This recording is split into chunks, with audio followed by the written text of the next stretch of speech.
السلام علیکم ورحمۃ اللہ وبرکاتہ۔ آج ہم پڑھیں گے سیرت النبی صلی اللہ علیہ وسلم، باب 13، سیدہ خدیجہ رضی اللہ عنہا سے نکاح۔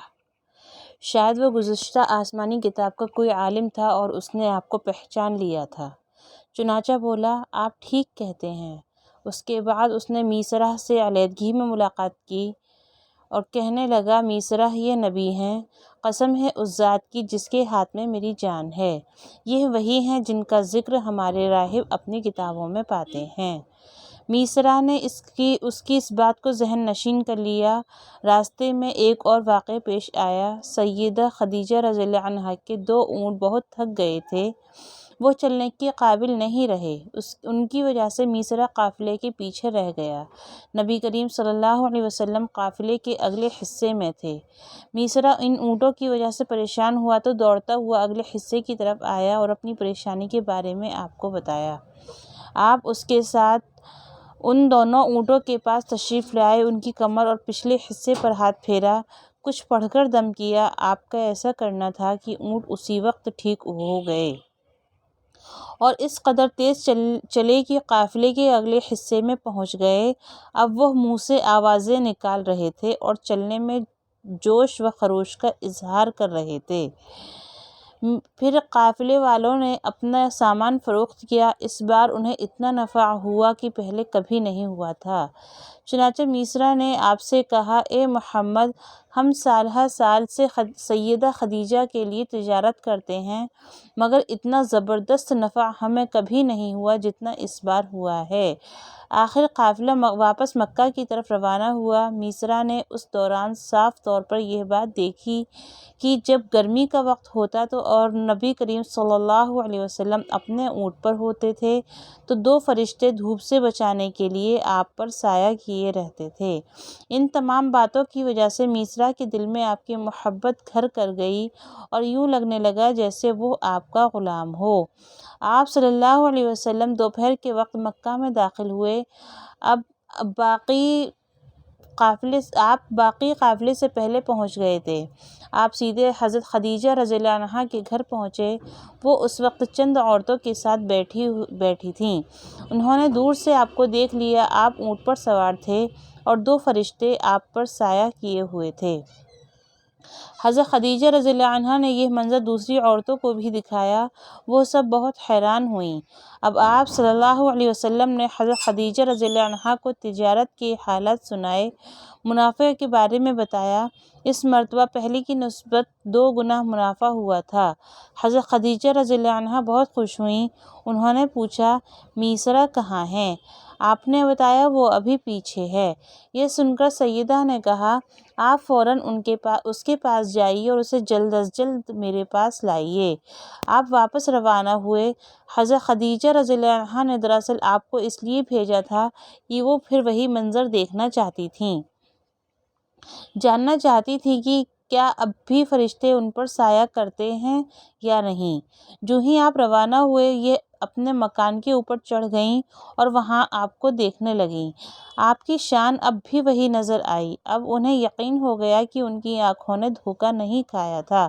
کچھ دیر بعد آپ صلی اللہ علیہ وسلم میسرہ کے ساتھ ان کے پاس پہنچ گئے۔ حضرت خدیجہ رضی اللہ عنہا نے میسرہ سے کہا، میں نے ان پر 2 فرشتوں کو سایہ کرتے ہوئے دیکھا ہے، کیا تم نے بھی کوئی ایسا منظر دیکھا ہے؟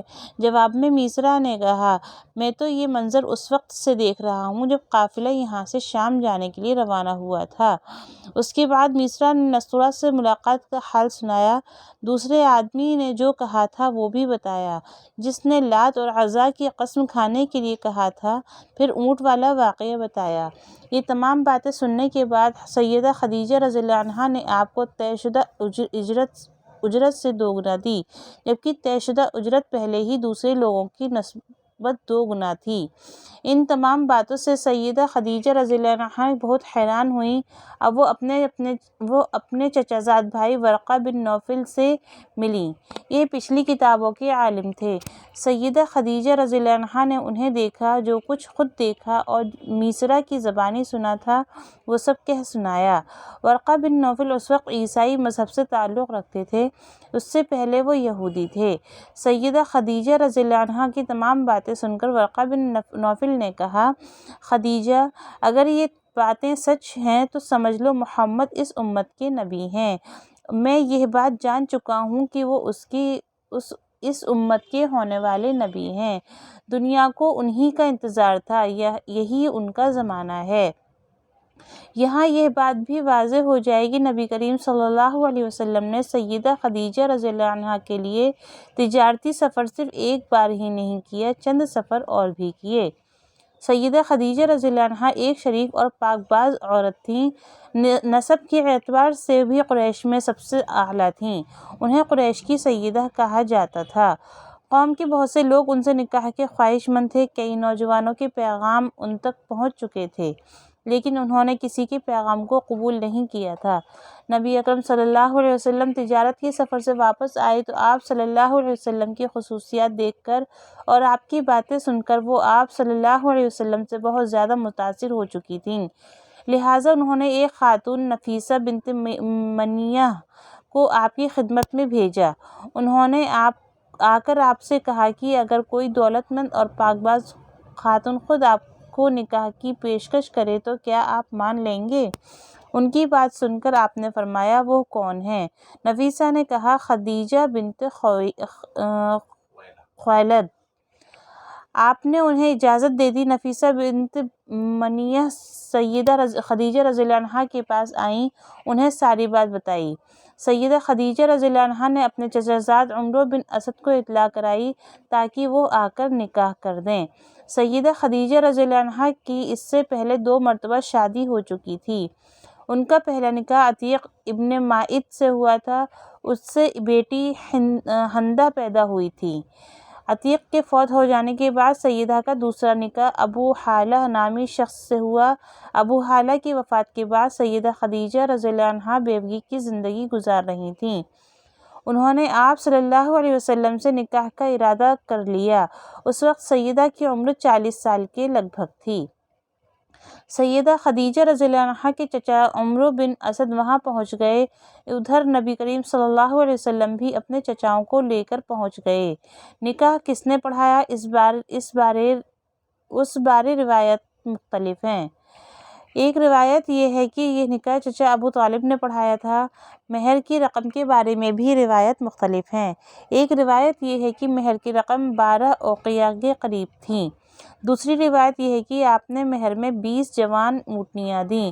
نکاح کے بعد نبی کریم صلی اللہ علیہ وسلم نے ولیمے کی دعوت کھلائی اور اس دعوت میں آپ نے 1 یا 2 اونٹ ذبح کیے۔ تو آج ہم نے پڑھا تھا باب 13۔ انشاءاللہ دوسری ویڈیو میں ہم پڑھیں گے آگے کا۔ تب تک کے لیے اللہ حافظ۔